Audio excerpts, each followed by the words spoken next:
Dans cette vidéo, on va voir deux exercices sur le lien entre les matrices et les endomorphismes. Donc c'est un truc qui à chaque fois on a envie de dire oui c'est évident, mais non c'est pas évident, il y a des petites subtilités. Donc il faut apprendre à le manipuler sans faire n'importe quoi. Donc le premier exercice c'est je prends une matrice de Tn+, et je vais montrer que c'est semblable à une matrice de Tn-. Donc c'est quoi une matrice de Tn+? C'est une matrice triangulaire supérieure. C'est-à-dire que dans une certaine base, enfin la matrice c'est ça. Là tu as des zéros, là on sait pas. Et il faut montrer que c'est semblable à une matrice de Tn-, et une matrice de Tn-, c'est juste les matrices comme ça. Ok? Et je rappelle que la similitude, c'est le fait que je peux écrire ma matrice M comme P, P-1 fois une matrice de Tn. Donc c'est ça qu'on va avoir. On a une matrice comme ça, et j'aimerais l'écrire comme ça. Et je rappelle aussi que la relation de similitude, ça peut se voir au niveau des endomorphismes. On dit parfois que ça se voit géométriquement, dans le sens où deux matrices sont semblables si et seulement si elles expriment le même endomorphisme dans deux bases différentes. Donc si tu veux, la vision à avoir sur ce genre de truc, c'est que quand j'ai un endomorphisme d'un espace E, mon espace E, si tu veux, on n'a pas fait un choix de coordonnées, on n'a pas choisi une base. Il y a plein de bases pour l'espace E, mais on n'a pas choisi une base, donc c'est juste un endomorphisme, il n'y a pas plus de trucs à avoir. Maintenant, dès que je choisis une base, je peux visualiser mon endomorphisme F via la matrice mat B de F. J'obtiens une matrice qui dépend de la base, et ça dépend de la base selon la relation de similitude, c'est-à-dire que si je prends une autre base B', mat B' de F, ça va être P, ça va être la matrice de passage de B à B', mat B de F, P-1. Ok? Donc voilà, c'est ça, vraiment la vision de la similitude, c'est que quand je change de base pour un même endomorphisme, j'ai un P-1, et réciproquement, dès que j'ai un P-1, enfin, dès que j'ai une relation comme ça veut dire que j'ai le même endomorphisme dans deux bases différentes. Et donc, pour faire cet exercice, on y va. On sait que on va prendre l'endomorphisme canoniquement associé.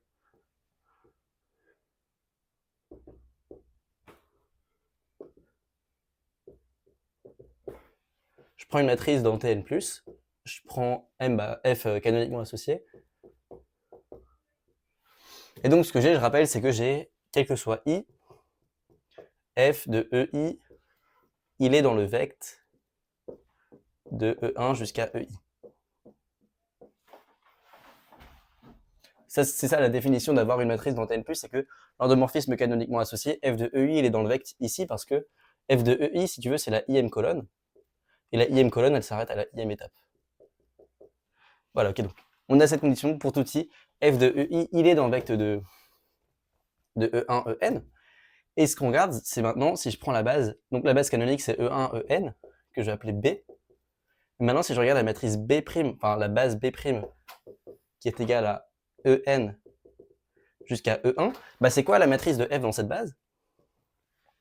La première coordonnée, c'est F de En. C'est F de En décomposé selon En jusqu'à E1. Donc F de En, je sais qu'il est dans le vecte de E1 jusqu'à En. Donc j'ai aucune information.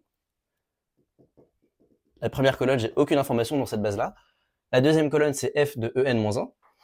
F de En-1, je sais qu'il est dans le vecte de E1 jusqu'à En-1.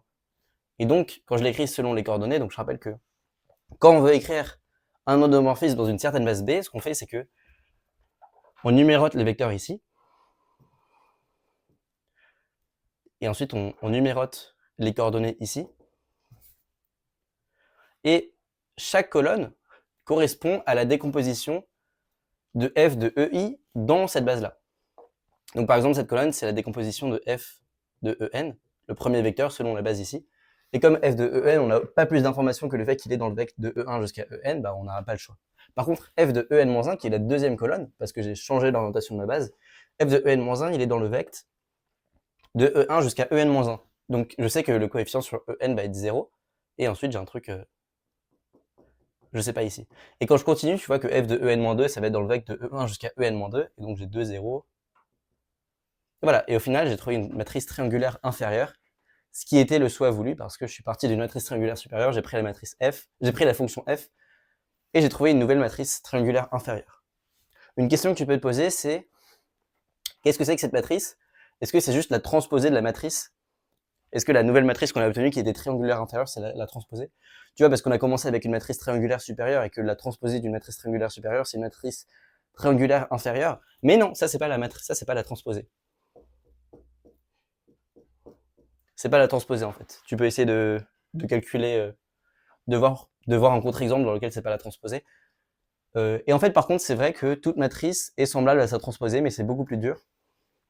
Si tu veux avoir la preuve de ce résultat-là, que toute matrice est semblable à sa transposée, tu peux regarder une vidéo que j'ai faite qui s'appelle Réduction de l'essentiel, mais tu dois être en spé parce qu'il y a pas mal de trucs que tu n'as pas vu si tu es en sup. Voilà, donc tu dois être en spé, mais j'imagine que c'est ton cas si tu regardes cette vidéo. Maintenant, on passe au deuxième exercice. Donc il y avait une erreur dans l'énoncé au début, j'avais écrit un truc faux qui était faux parce qu'il n'y avait même pas la même trace dans les deux. Et j'ai réparé l'énoncé. Donc il faut montrer que ces deux matrices-là sont semblables. Donc ce qu'on fait, c'est que on prend la matrice, enfin l'endomorphisme F canoniquement associé. Et donc ça veut dire quoi canoniquement associé? Ça veut dire que j'ai F de E1 qui est égal à E1. Parce que F, je rappelle que là j'ai E1, E2, E1, E2. Donc ce que ça me dit, c'est que F de E1 s'exprime comme 1 fois E1 plus 0 E2. Et du coup, j'ai que F de E2 est égal à 0. Donc ça, c'est ce que l'endomorphisme canoniquement associé me dit. Et maintenant, j'aimerais bien avoir ça. Donc j'aimerais bien avoir E1, j'aimerais bien avoir une nouvelle base B', E1', E2', avec les E1, enfin ceux-là qui s'expriment en fonction des E1, E2, tel que j'ai F de E1' est égal à E1' plus E2', et F de E2' est égal à 0.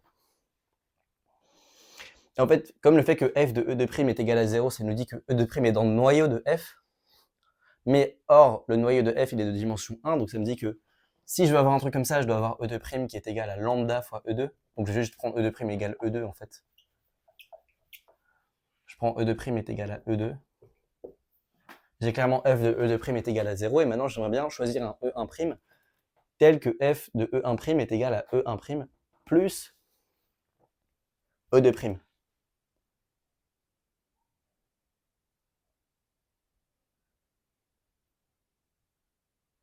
Donc, tu peux essayer de voir ce que tu peux prendre pour E1'.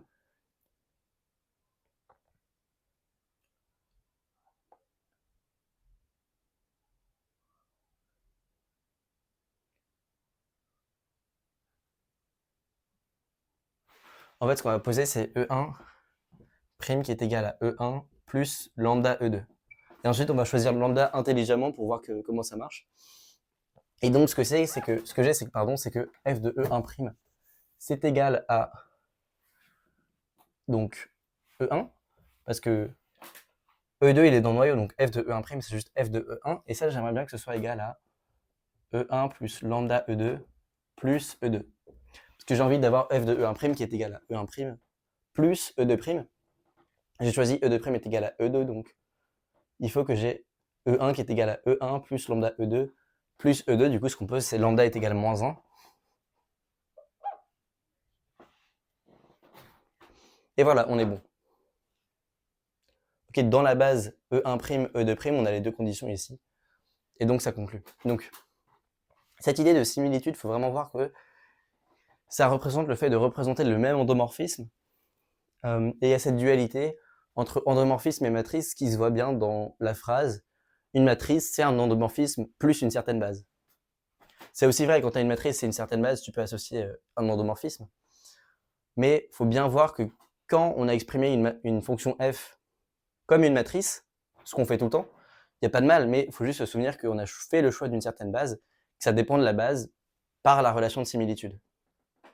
Voilà, c'est ça le truc.